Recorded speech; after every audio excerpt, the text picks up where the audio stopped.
Cindy Hogar. Cindy Yar nace en el año 2011, nace de manera asamblearia de, el junte, ¿no?, de la asamblea de más de 100 mujeres de diversos países. Su intercepción era el trabajo de cuidados, la mayoría se dedicaba a cuidar a gente mayor o a niñas del Estado español, y justamente eran todas migrantes, a la mayoría las atravesaba la ley de extranjería y deciden organizarse como una figura jurídica sindical porque ven que los otros sindicatos, los sindicatos mayoritarios especialmente, no respondían a las demandas de las mujeres trabajadoras del hogar y los cuidados. Los derechos principales que defendemos son los derechos de la libre circulación de las personas. Por ejemplo, poner el cuerpo frente a la oficina de extranjería, concentrarte no solamente por acompañando a tus compañeras que tienen expedientes sin resolver en un silencio administrativo de meses o años, porque crees que todas las personas deberían circular libremente porque es un derecho universal que se lo están pasando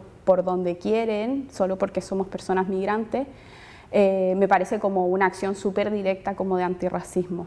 También estamos en pro de los derechos de las trabajadoras del hogar y los cuidados. Defendemos el derecho, por ejemplo, al paro, que es un derecho que solo se les niega a las trabajadoras de cuidados en el Estado español, pese a que somos personas que cotizamos igualmente. No cotizamos por nuestro salario real como trabajadoras del hogar y los cuidados, y eso es una discriminación. Se sigue aplicando el desistimiento laboral, que tiene que ver que tu empleador te puede, echar sin ninguna justificación más que la de apelar a la falta de confianza. También estamos fuera de la protección de ley de riesgos laborales, que somos las únicas que estamos fuera de esta ley, lo cual nos parece como una discriminación, ¿no?, laboral bastante importante, porque decir que este trabajo está libre de riesgos nos parece como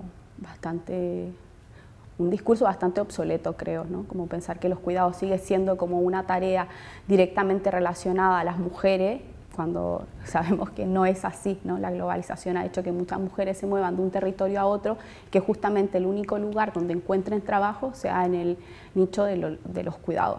Estos cuidados soportan una parte de la sociedad súper importante y ahorran unos presupuestos bastante importantes al Estado al momento de no hacerse cargo. El feminismo tiene que ser antirracista, tiene que tener una perspectiva de clase, de raza y no solo de género.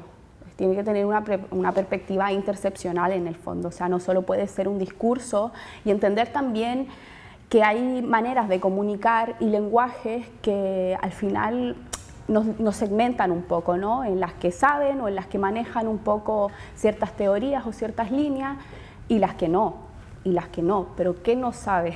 Una persona que pone el cuerpo, como te digo, en la calle para defender sus derechos, ya lo sabe que la manera de conseguirlos son reivindicándolos en la calle y exigiéndolo.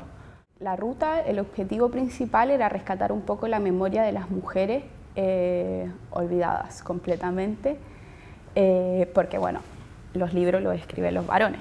Y también en esta ruta descubrimos, porque fue un proceso de investigación que comenzamos con la compañera Isabel Segura, también con el Archivo Histórico de Barcelona, un proceso muy interesante, como de investigación y todo, y descubrimos que, claro, hay muy pocos archivos que preserven la memoria de las mujeres, justamente por quien escribía estos archivos, y también nos llevó a la reflexión de, ¿no?, qué es un archivo, qué es lo que se preserva en la memoria de las personas.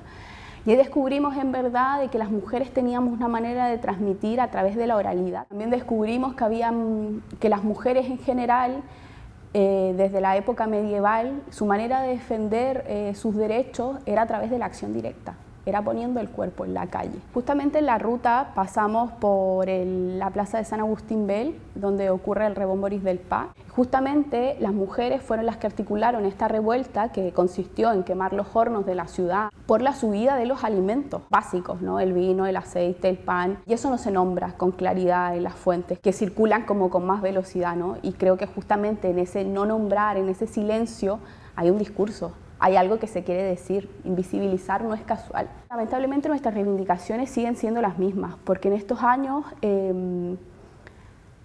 se han creado, ¿no?, se ha generado como toda una discusión en torno a los cuidados y una visibilización de los mismos, pero creemos que no se ha pujado con la suficiente fuerza para hacer los cambios estructurales que se necesitan para realmente mejorar la vida de las trabajadoras del hogar y los cuidados. Logros hay. o sea, del reconocimiento que hemos tenido de nuestro trabajo en este tiempo, estos 10 años de articulación política, estos 10 años de generar nuevas estrategias de organización, de volver a cuestionarnos lo que es la política o quiénes nos representan o quiénes pueden, ¿no?, opinar o no. Todo este trabajo que nosotras hemos hecho en estos 10 años como sindicato, evidentemente es un gran logro. Seguir dando la pelea, pese a que los cambios estructurales no han ocurrido, es un gran logro. La mayoría de las compañeras que llevamos muchísimos años en el sindicato tiene que ver con convicciones reales de que ninguna persona es ilegal, de que todas las personas deberíamos poder circular libremente, que todas las personas podríamos sentirnos tranquilas caminando al lado de la policía, ¿no? Son como el derecho básico es tener una vida digna y tranquila, ¿sabes? No estar todo el tiempo atacada psicológicamente porque no sabes si van a resolver tus papeles o no, o cuándo vas a volver a ver a tu familia. Eso, esa es mi gran motivación.